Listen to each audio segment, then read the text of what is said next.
We're going to walk south down the ridge. Please pick one of 4 single file lines. Then we can walk down here. 35.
No justice! No peace! No justice! No peace! No justice! No peace! No justice! No peace!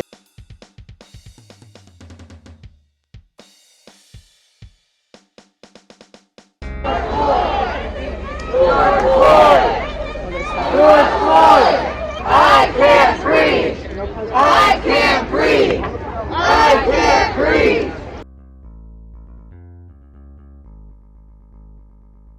I'm here today because this continues to go on. We have to keep doing this.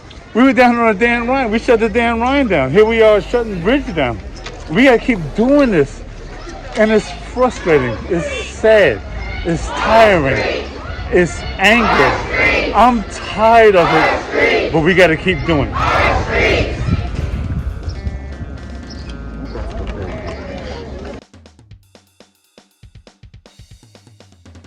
No justice! No peace! I can't breathe!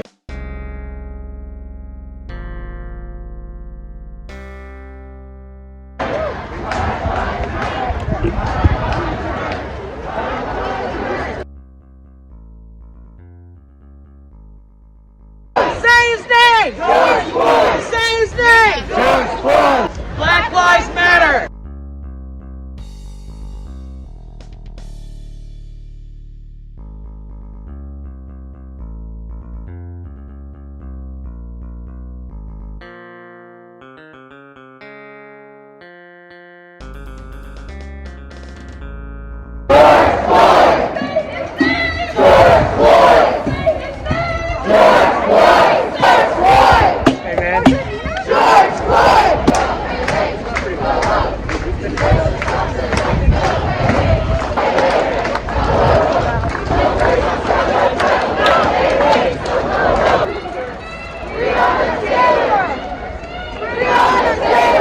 The place that we stand on right now, known as Evanston.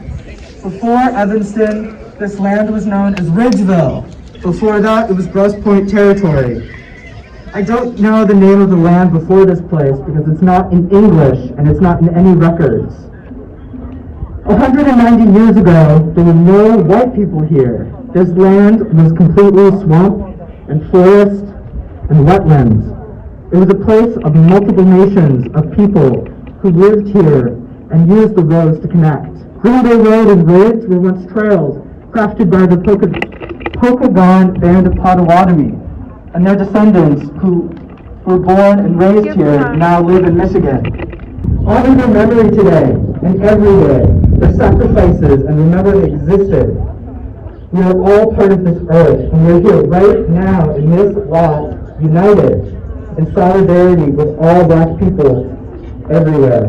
Look at the people around you right now, and all their masked up and socially distant glory. Look at all the people. Look at them and they're here. Feel it in your heart that we are here together to make a change, to make a difference. Okay. Hey everybody, I will not say thank you for joining us today. I will not say that I am happy to be here. I'm not. This is mourning. This is Black Death again and again and again. To be black in America is to live under a cloud of white supremacy and grow tired waiting for just one sunny day. My name is Kayla. I'm a recent graduate of Evanston Township. We are here because Black death is a pandemic, and after centuries of being sick, we still have no vaccine. We are today because we know that we've been suffering long before COVID-19. We've been sick. Our people have been sick. Our country has been sick. We are here today in the response to the murders of Ahmaud Arbery, Breonna Taylor, and George Floyd. We are here today because we see life leaving Black bodies across our timelines quarterly, shipped out in 3 to 4 business days to be forgotten about. We are here today because we refuse to forget. We didn't need a pandemic to tell us that we were sick. We're suffering from an illness named anti-blackness, or drug cold, being the impoverished communities, suffering with the burden of facing survival without any oxygen. The destruction of Black life is our shortness of breath. We just happened to catch George Floyd losing his own camera. We are here to mourn the deaths of Black life.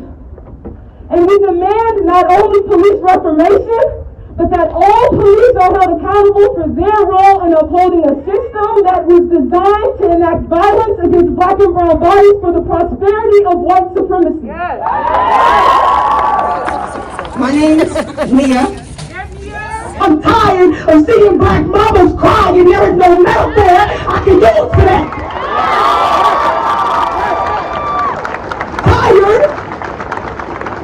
I'm tired of Black death being spectacle. When I die, I hope it be silent with no audience. They said the revolution will be televised, so don't burn me on no television. Don't morph me to martyr, cause I ain't dying for this. I died because they killed me. I died because of state violence. I died because they think people like me shouldn't exist. Don't morph me to martyr. This simulation matrix makeshift freedom papers I am writing to free us. Can't whitewash this pen.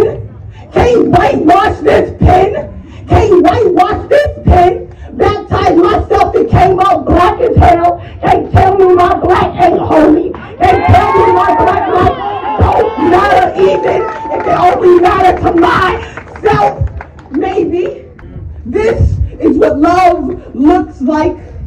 What loving myself looks like freedom. Come on, say it. Maybe. My name is Trent Hunt, and on Wednesday night around 7 p.m., me and my friend Kevin Washington, Kevin, where you at, Kevin? Kevin, right there. A 20-year-old Black man was driving and was pulled over by Evanston Police Department on Church and Asbury, allegedly, and came from a suspicious area where there was no traffic infractions occurred. There was one police car with 3 officers present who were searching the vehicle. My friend Kevin Washington. They proceeded to detain him on the sidewalk. I drove past shortly after noticing my friend was pulled over and taking a note that I began to call up Kevin's mom. And when I started recording, you can go watch it on my Instagram or Facebook, whatever. But they got real aggressive with me. I'm not gonna read off the script. So they got real aggressive with me, and this ain't nothing I'm not used to. And Evanston, they've been doing this with me for years. They've been doing this with me. Anybody that I'm not knowing, you feel me? They do this with everybody. So if you from Evanston, you know.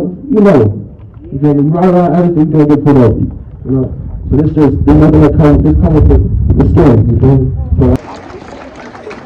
My name is Carla Thomas. I stand here today, this afternoon, as a mother raising 2 Black kids in this community.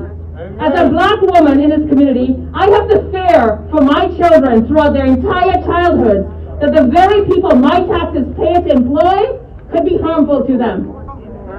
Black people in this community are paying for cops to search them in traffic stops at 7 times the rate of white people! I am here in Evanston as a Black woman, and I have to listen to well-meaning white people boast every day about the great diversity in Evanston. And how it's truly a place of heaven But that's not the reality for black families. White supremacy is a white police officer telling a young black man that he cannot record, in spite of that young black man verbalizing that it is legal right. White supremacy is a young black man backing away from a scene, being pursued by an officer. He moves into the street to get further away from the location the police didn't want him in the first place. And then the cops charge him with obstructing right of vehicles.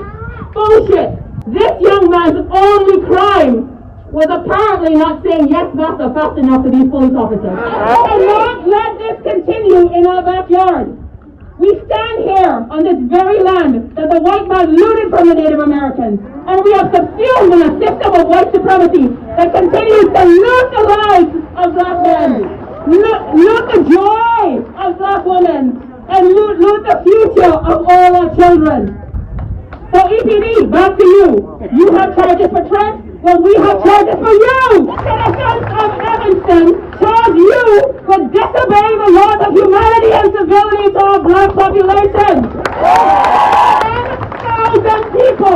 10,000 people in the last 3 days signed a petition for the Evanston police station in association with the episode with Trent. And the demands were that all the trumped up charges against Trent Hunt be dropped. An official investigation be conducted into the behavior of the officers involved in the incident.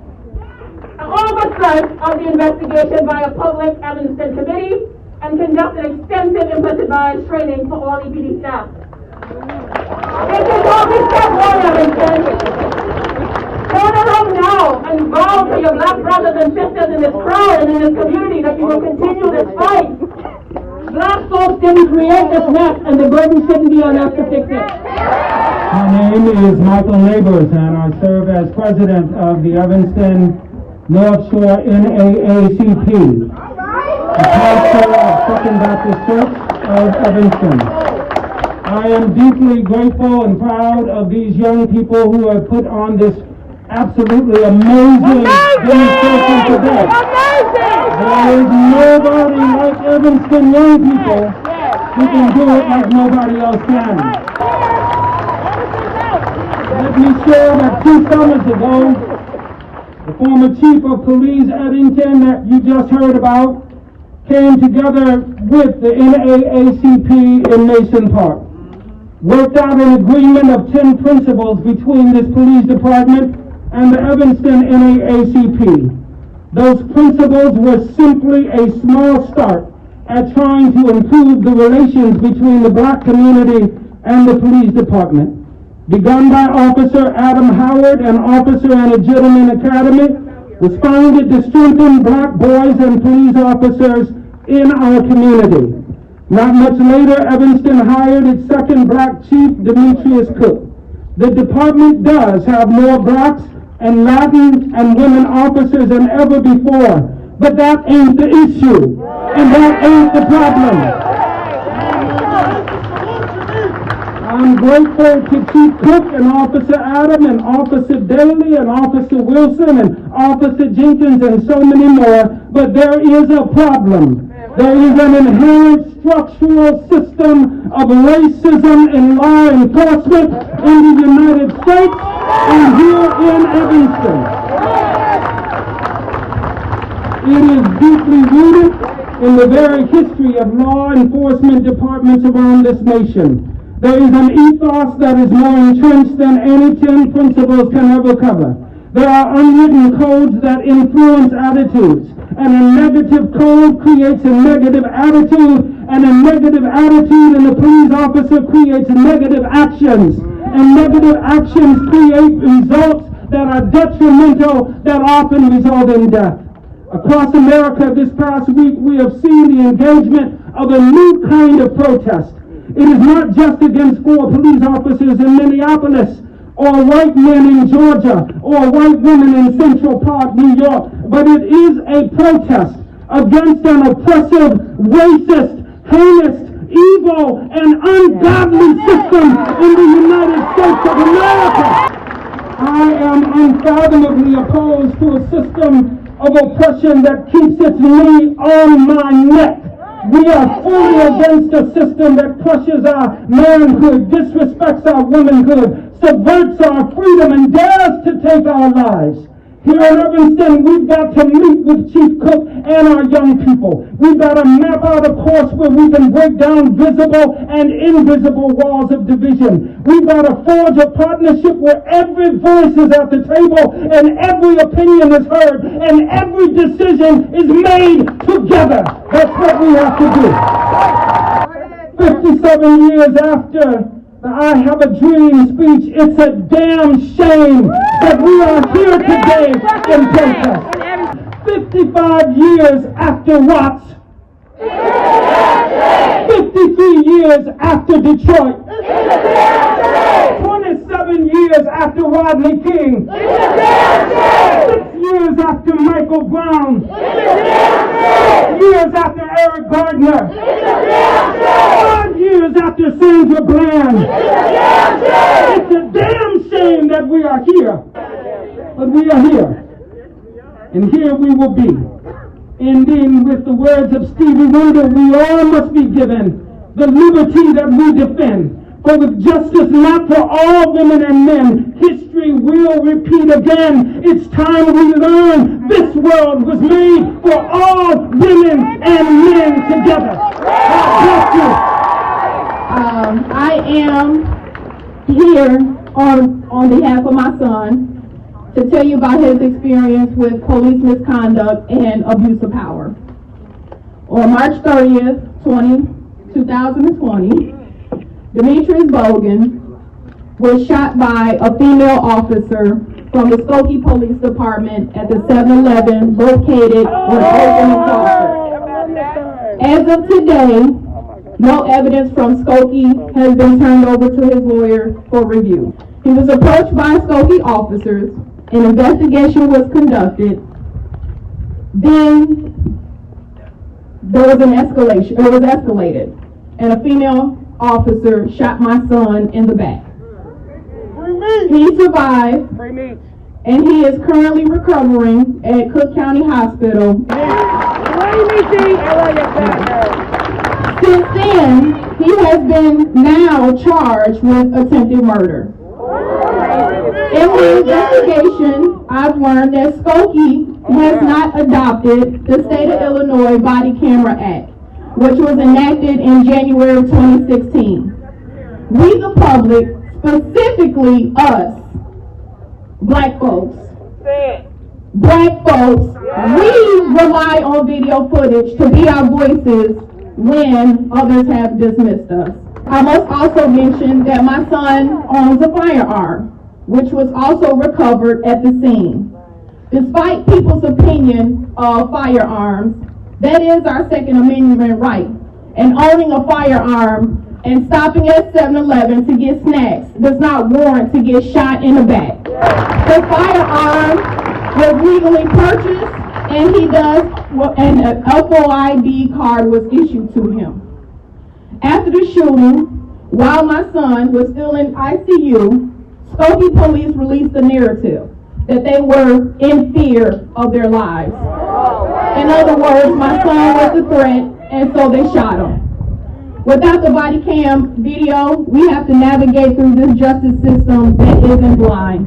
I'm also here to say that we just can't rally for lives lost. I need you all to advocate for survivors. I need you to advocate for all forms of misconduct as well. Let this rally be a stepping stone to move us forward in the right direction in overcoming racial injustices. Let's promote human dignity instead of calling the police on our neighbor for non-criminal activity. Lastly, let's take steps to recognize what is a real threat. My name is Christy Lamar. I am a proud Haitian American. 25-year-old Ahmaud Arbery was driving outside of Brunswick, Georgia on February 23rd when Gregory McMichael, a retired investigator and police officer, and his son, Travis McMichael, chased him down and killed him. Since there are no direct lines to call at this time, in order to honor the life of Ahmaud Arbery, Please join us in 30 seconds of silence.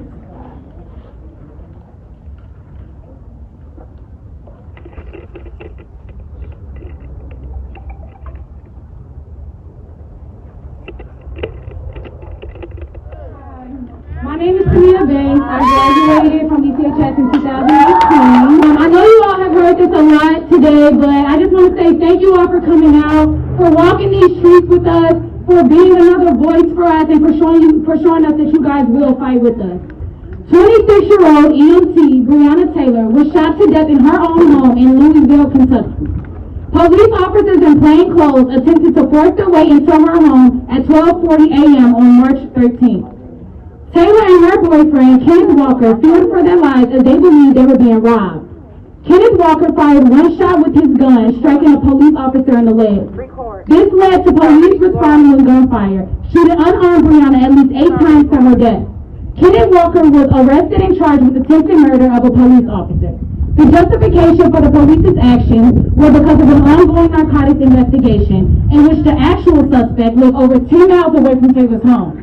In honor of the life of Breonna Taylor, please join me right now in calling a list of elected officials to demand change and justice for Breonna Taylor. Please take out your cell phones and call this number.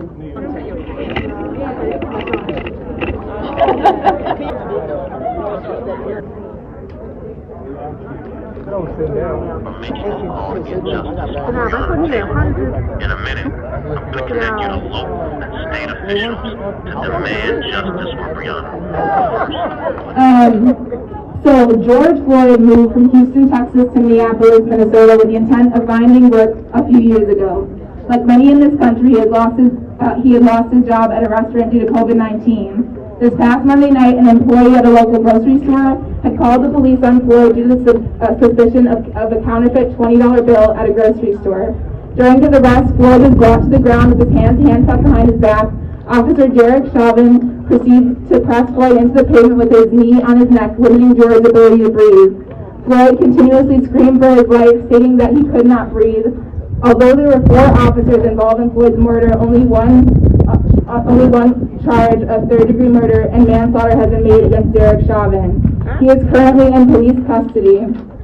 His bail is set at $500,000. All other officers have not been charged or arrested. George Floyd leaves behind his 6-year-old daughter. In honor of the life of George Floyd, please join me right now in calling a list of elected officials to demand change and justice for George Floyd. Thank you. Thank you, girl. Black Lives Matter. Thank you once again for coming. My name is Maya Robinson. Before we close, we want to give space for an open mic. So we want to prioritize Black and brown voices of people directly impacted by racism. I want to say Derek Chauvin, and I have not heard not one news station, and nobody ever said that, first of all, yes, the charges should be changed, but it should be first-degree murder. First-degree murder. I just want to give my contribution. I am an attorney here in Evanston, right on Main and Custer. I am offering pro bono services to anyone that is arrested for protesting and that has been served injustice with the system. You can reach me at Shambi, SHAMBEELAW, ShambiLaw.com, or you can call 773-741-3602. I too have a black son here that's at ETHS, and I want him to be safe. Hi everyone, my name is Simone Hendricks, and I am organizing Evanston's first Juneteenth parade, which is now virtual. Juneteenth is the oldest anti-racist celebration in the United States that commemorates the ending of slavery.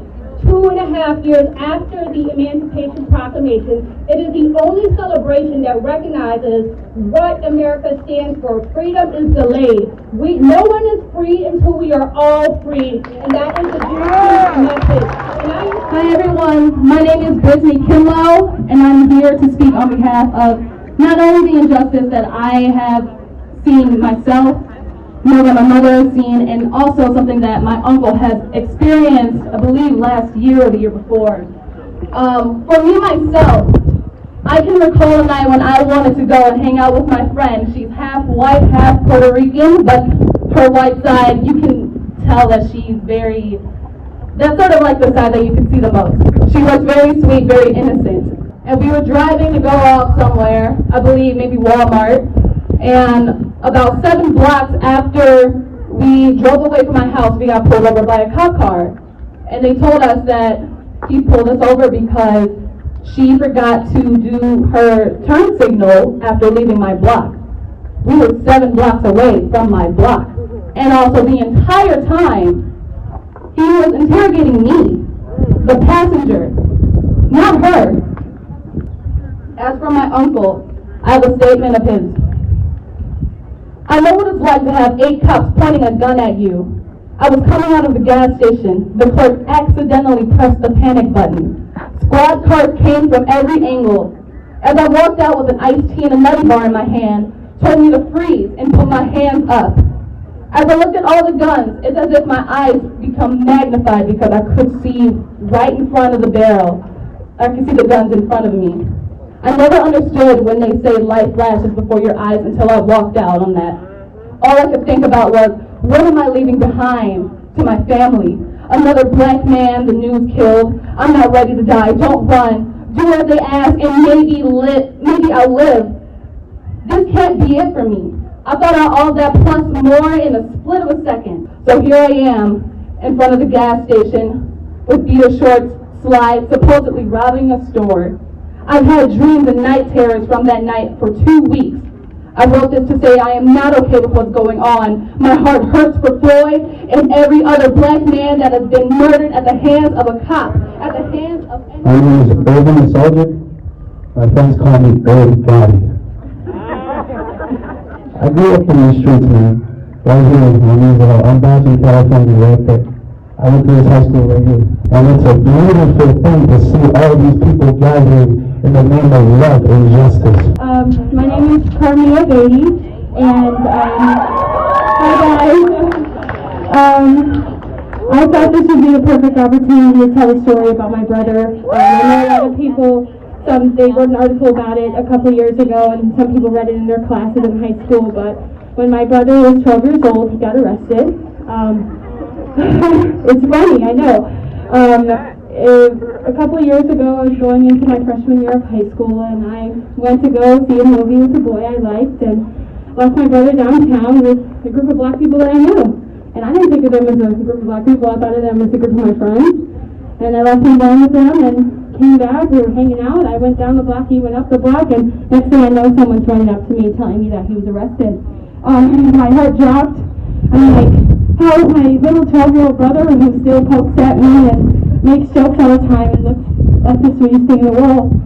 Sorry, I might cry. How do you get arrested? So I go to the police officers, and I'm a very vocal person, I'm a very supportive person of the people I love. I'm like, excuse me, what's going on with my brother? Why is he in a paddy wagon in a cell? And why can I see his little face between the bars? And they said because he was riding on the back legs of a bike. And he didn't know what was going on.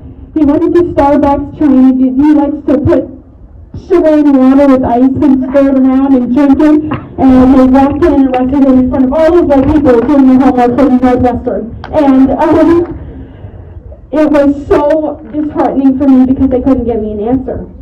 I asked again, I said, why is my brother in your paddy wagon? Why is he arrested? Why didn't you call my parents? And they said, well, because he went across the street, it was dangerous, the light was red, and so we had to arrest him. I said, so did you talk to my parents? No answer. I said, can you put me in his place? No answer. I said, why can you take him out? I said, there's no reason for him to be here. I'm screaming and I'm trying to help. All the other black kids around me are being traumatized as well. There's another girl in there for the same reason. And the thing to me is, like, when a kid goes across the street and the light's red and they're in danger and a car honks, wouldn't your first instinct be to call their parents to see if they're okay? And you arrested my little brother. He's 12 years old. Anyway, we ended up going to the police with my parents. I called them before they did. I called them and let them know what was going on. They did the wrong paperwork for him. Said that if he did 2 more citations like this, he would go to jail.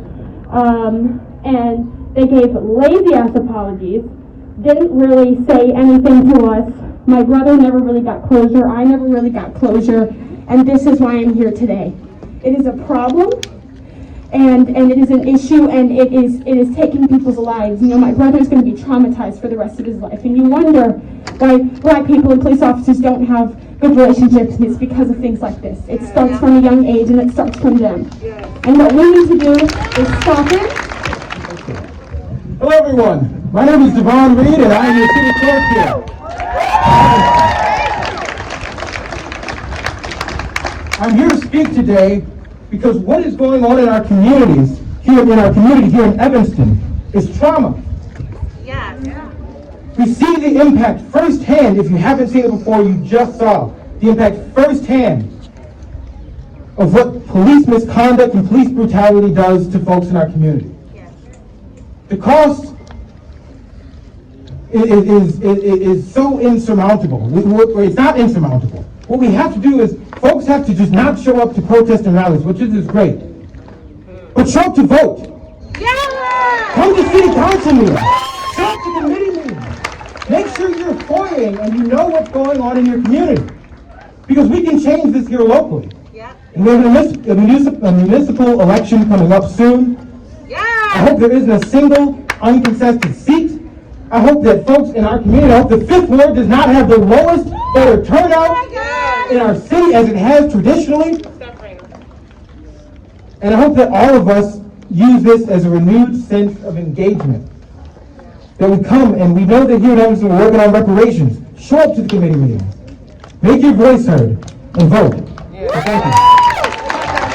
My name is Brandon Ruffin. I graduated from ETHS in 2015. I am a son of Kawan Ruffin, son of Lamisha Pointer, both Evanston residents. I've just been feeling so anxious lately, right? Everything going on. It's a deep, stirring feeling inside of me, and I know a lot of my people feel the same way. So what I wanted to say is, to have the young people put this on is so amazing. I'm 22 years old, and people younger than me are fighting for their lives. It's crazy. I know so many old black people are tired, because they have been fighting for so long. My uncle's in state penitentiary right now. He did a horrible crime a long, long time back. He's an accomplice to a murder. I grew up, I was born, my uncle was already in jail. It was wild for me. But when he was interrogated, there was police brutality at hand that made him to confess more than he did. He's in jail for the rest of his life. I write him every day. That's one of the people that I fight for. I also fight for my little brother who's 14. What you gotta understand is, if you don't understand what it means to be black and you are a black person, it becomes brutally apparent right away. If you walk around without the acknowledgement of what it means to be black as a black person, someone's gonna make it apparent to you. Whether it be the police, whether it be someone who's not black, someone's gonna make it apparent that you can't do everything that you want to do. You can't do everything that other people can. But the time for that is over. I hate telling my little brother when he's born that black people are cool. Black people are amazing. But there's always a but, right? Right. You gotta be careful. Yeah. Because if I don't teach my little brother how to operate, someone else is gonna teach it to him. Right now, we are fighting. Every non-black person here, I appreciate you. I love you. If you're actually trying. Because Black Lives Matter, that acknowledgement, that's not enough. That's basic. Yes, our lives matter, right? I do. But just like I said, that black people have to understand what it means to be black, it's time for non-black people to understand that as well. As black people that you know, we are open. We will tell you what it means to be black. And once you have that understanding, you can truly help us. Also, a ETHS graduate from class of 2019. And I'd just like to say thank you everyone for coming out here. I'm really worried about America's mental health. Not just Black people's mental health, but everyone's mental health. We go online and we go on social media and we see thousands of videos of watching Black and brown people being brutalized by the police. Seeing these things, interacting in our communities, it hurts our hearts, and I know it hurts everyone's hearts. I'm really worried for everyone's mental health who has to watch these things on a day-to-day basis, who has to deal with these things and emotionally take it in. And I just hope that everyone's mental health is okay and that we can heal from this as a community. My name is Tonight. I cannot expect the unexpected when the unexpected is expected. I cannot say I am fine when the power of 7 letters can be the equivalent of suicide. I cannot say don't shoot when the power of 8 letters can be the equivalent of violence. And as I think about it, I cannot say it's the absence of them that hurts. Nor can I say it is the presence of them that hurts more. And I cannot say I'm sorry I left them when they were never sorry they left me. And I cannot walk up to the streets of Chicago and point to the center of my body and tell them this is where it hurts. I cannot sit next to a stranger on the CTA and point to the phone that is inches away from their face and tell them this is what we see. I cannot sit next to a stranger, I cannot confront a stranger at a gas station and point to the gasoline that they are pumping into their car and tell them this is the air I breathe. I cannot remove the earphones that are lodged into a stranger's ear centimeters away from their brain and ask them if they can hear the world end. I feel feelings. I feel that I cannot hate the hated only because the hated hate them. I feel that I cannot make peace with the world unless I make peace with myself first. I feel I cannot build a new world until our generation decides what to do with it. I feel that once I'm on my deathbed, I will realize how little I have made a change.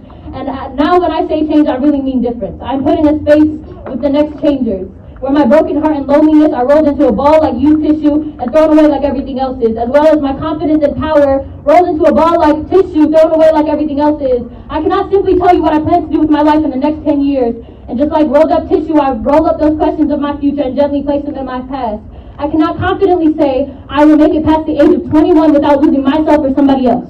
I cannot confidently walk down the streets of my hood with a full face of makeup without a guarantee of feeling uncomfortable. And I cannot wear too tight of pants because my jeans and these jeans bring a lot of eyes where I don't want them to be. And I cannot say I believe in love when all I learned to believe was love was temporary. And I cannot say I believe the children are our future if everybody is killing them.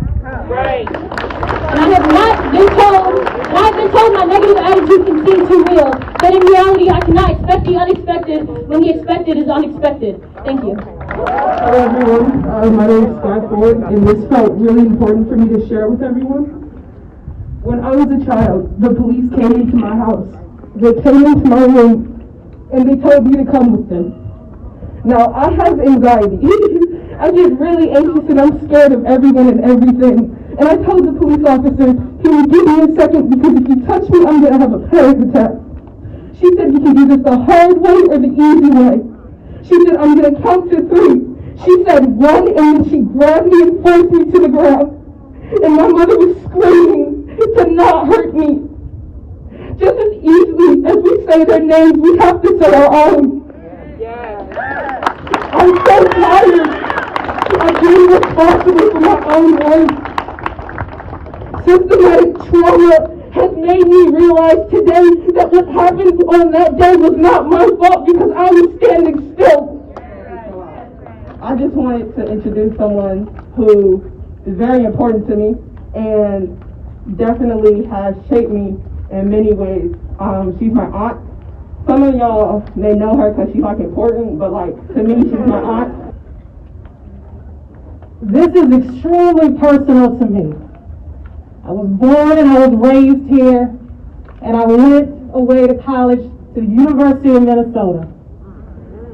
And I marched along those same streets thinking that I would make change. And I participated in the corruption of a criminal justice system as an employee of the Department of Corrections of Minneapolis, thinking I would make change.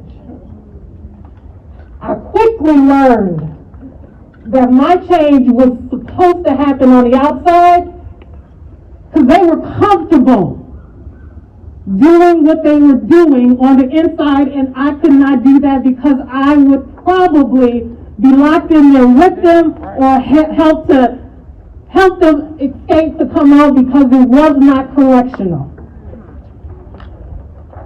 And as a student of the University of Minnesota, I found my peace and my voice by being the president of the Black Student Union. I thought I was done.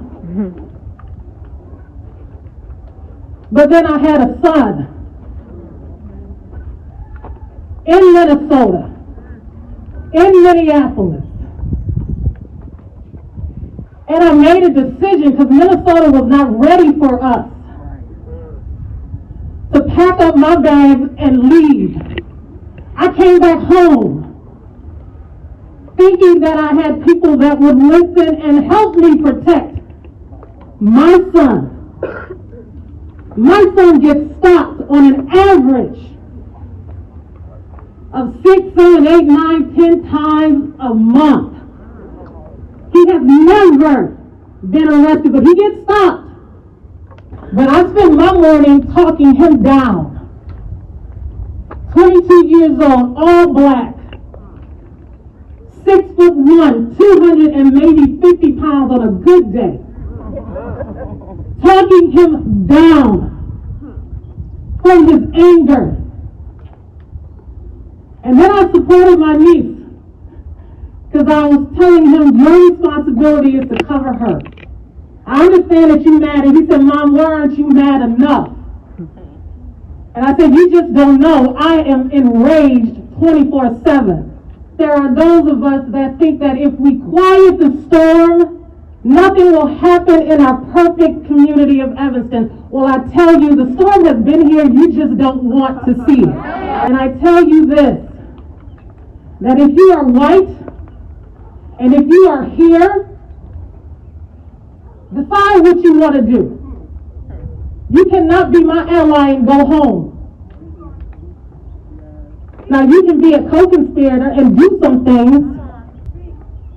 So you can decide if you are going to protect these black children, these black youth, these black men, and be a force and make sure that they have a safe passage out of here by going first and covering them.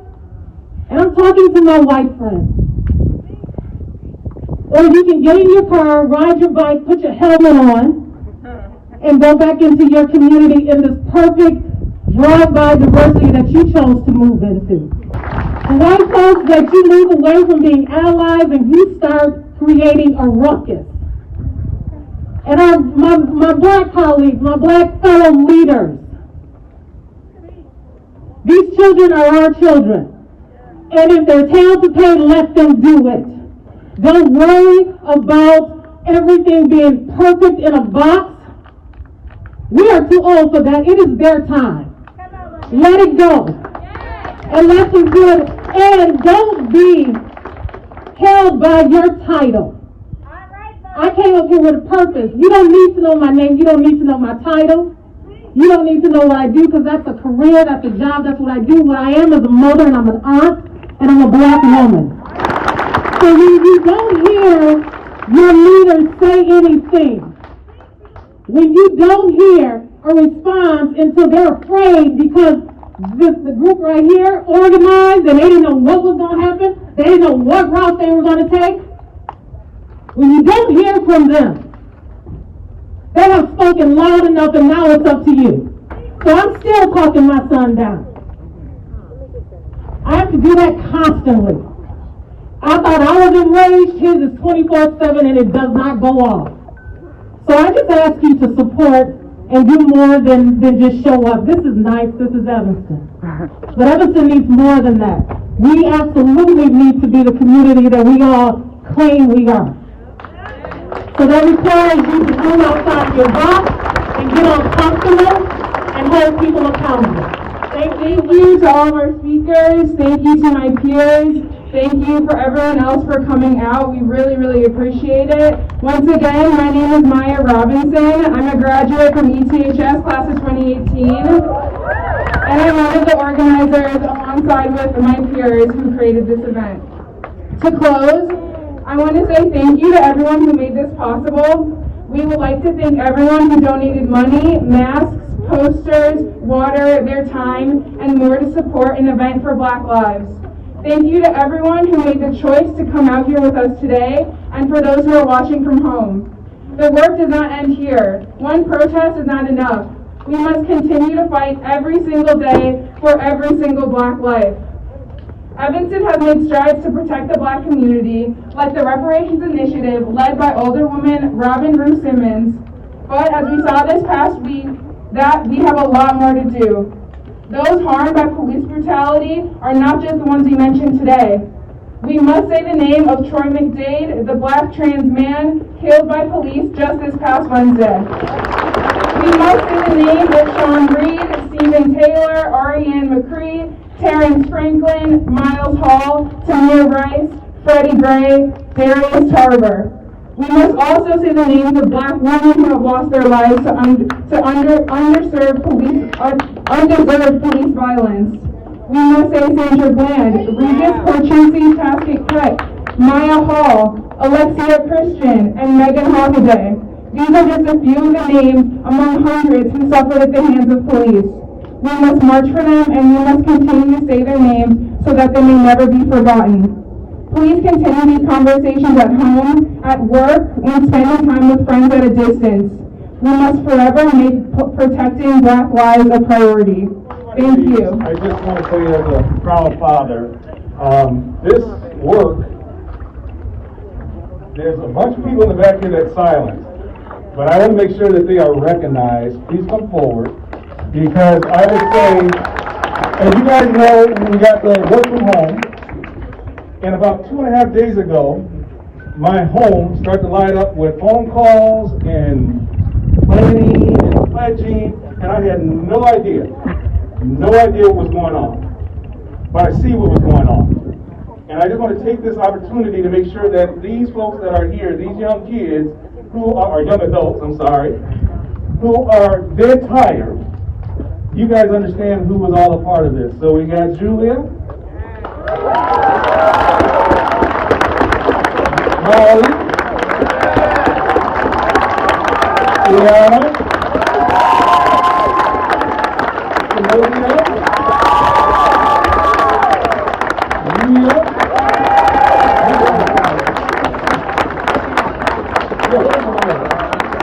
Jeremiah, and Maya. So thank you guys.